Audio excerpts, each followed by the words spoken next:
Assalamualaikum warahmatullahi wabarakatuh. Selamat datang kawan-kawan. Salam sejahtera untuk kita semua. Sebelumnya, perkenalkan nama saya Fikri dan biasa dipanggil Kiki. Oke, pada kesempatan kali ini saya akan menjelaskan tentang stainless steel. Pasti sebelumnya sudah pada tahu juga kan? Apa saja sih produk yang terbuat dari bahan stainless steel itu?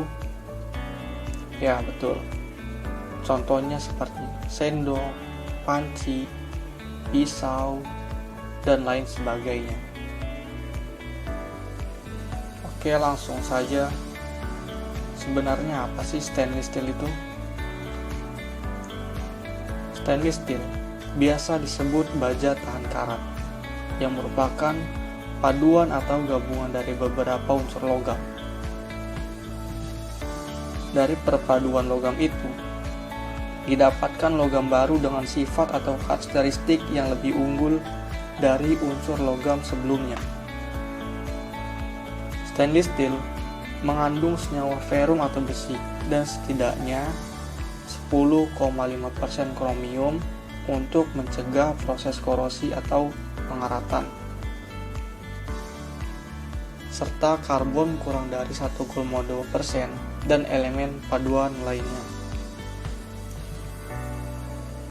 Oke, selanjutnya apa saja sih bahan baku pembuatan stainless steel itu? Jadi yang pertama terdapat besi kasar cair atau pike iron, atau berupa besi spons atau sponge iron dengan kandungan bahan sekitar 65 hingga 85%. Dan yang kedua, terdapat scrap baja sekitar 15 hingga 35%.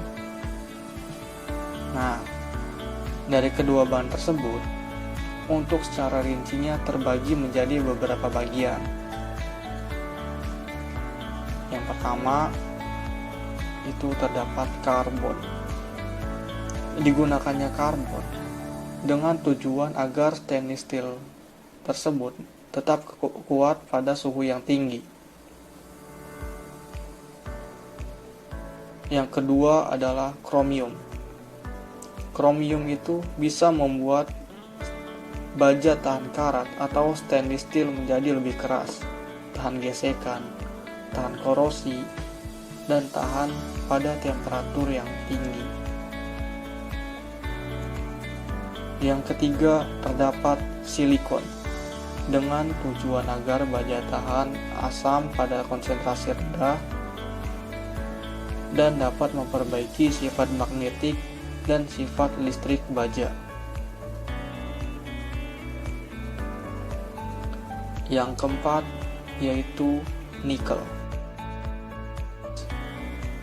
Pada stainless steel, nikel memberikan derajat kelenturan yang tinggi sehingga mampu berubah bentuk tanpa pecah dan juga memberikan ketahanan terhadap karat atau korosi. Hampir 65% dari semua nikel digunakan pada pembuatan stainless steel. Yang kelima adalah molybdenum. Selain karbon dan kromium, molybdenum juga dapat membuat baja menjadi tahan terhadap suhu yang tinggi, liat, kuat, dan memperbaiki keras.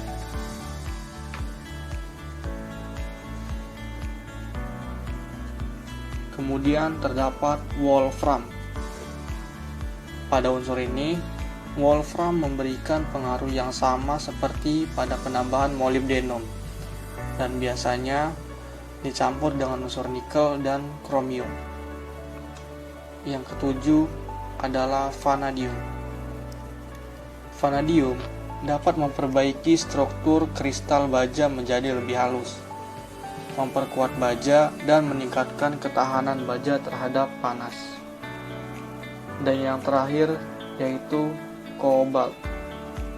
Dengan penambahan unsur ini akan memperbaiki sifat kekerasan baja, meningkatkan kualitas baja, dan tetap keras pada suhu yang tinggi. Oke, selanjutnya bagaimana sih tahapan-tahapan pada proses pembentukan stainless steel itu? Yang pertama, terdapat proses menggunakan konventor. Nah, pada proses menggunakan konventor itu terbagi menjadi 3 macam, yaitu yang pertama, proses Bessemer. Pada proses ini, pembuatan baja dilakukan di dalam konventor yang mempunyai lapisan batu tahan api dari kuarsa asam atau oksida asam, sehingga proses ini disebut proses asam. Yang kedua, proses Thomas. Proses Thomas merupakan proses pembuatan baja yang dilakukan di dalam konventor dan pada bagian dalamnya dilapisi dengan batu tahan api dari bahan karbonat kalsium dan magnesium karbonat yang biasa disebut diolomit. Nah, proses ini juga disebut dengan proses basa. Yang ketiga yaitu proses Siemens-Martin. Proses ini digunakan untuk menghasilkan baja yang mengandung karbon sedang dan rendah. Proses ini dapat dilakukan dengan cara proses asam atau basa, menyesuaikan dengan sifat lapisan dapurnya.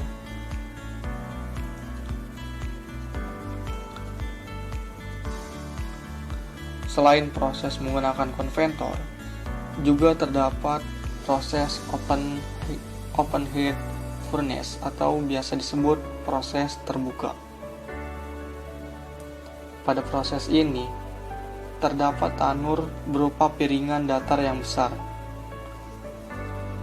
Pada dasar kolom tanur itu telah ditempatkan oksida basa seperti kalsium oksida atau bisa juga magnesium oksida yang nantinya akan berguna sebagai zat pengikat. Yang ketiga juga terdapat proses dapur listrik. Pada proses ini terbagi menjadi 2 macam. Yang pertama, dapur listrik busur nyala.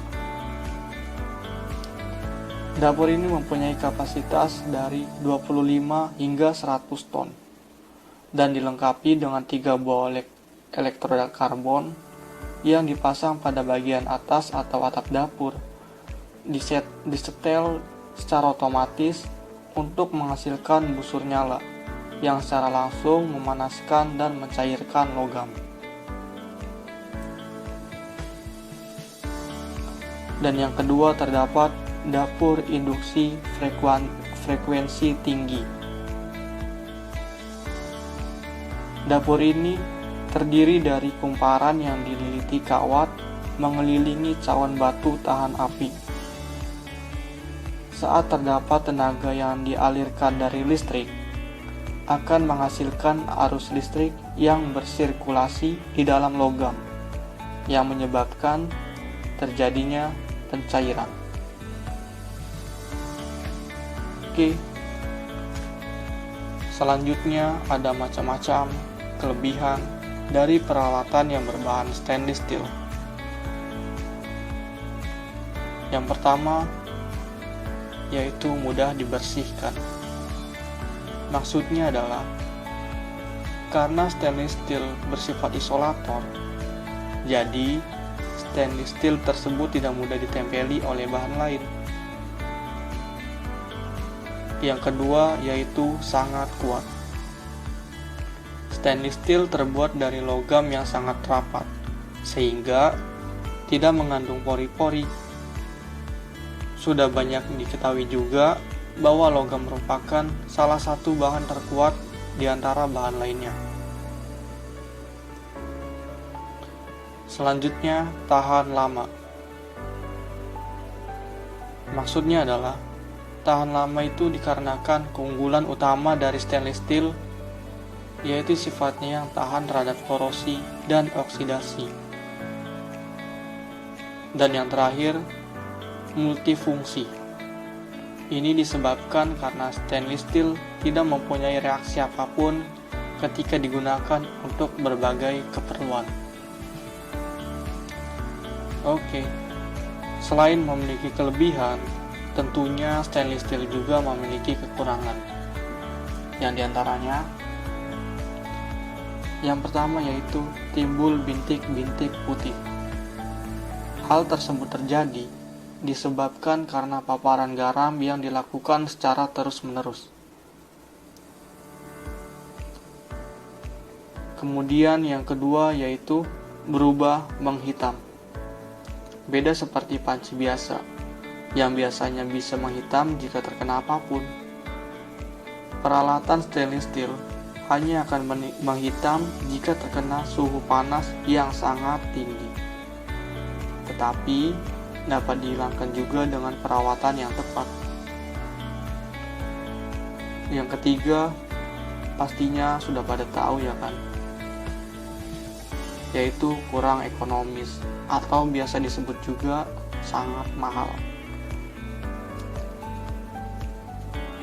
Dan yang terakhir, stainless steel itu bersifat konduktor, sehingga peralatan stainless steel dapat menghantarkan panas maupun listrik. Oke, cukup sekian penjelasan dari saya mengenai stainless steel. Mohon maaf atas kekurangan.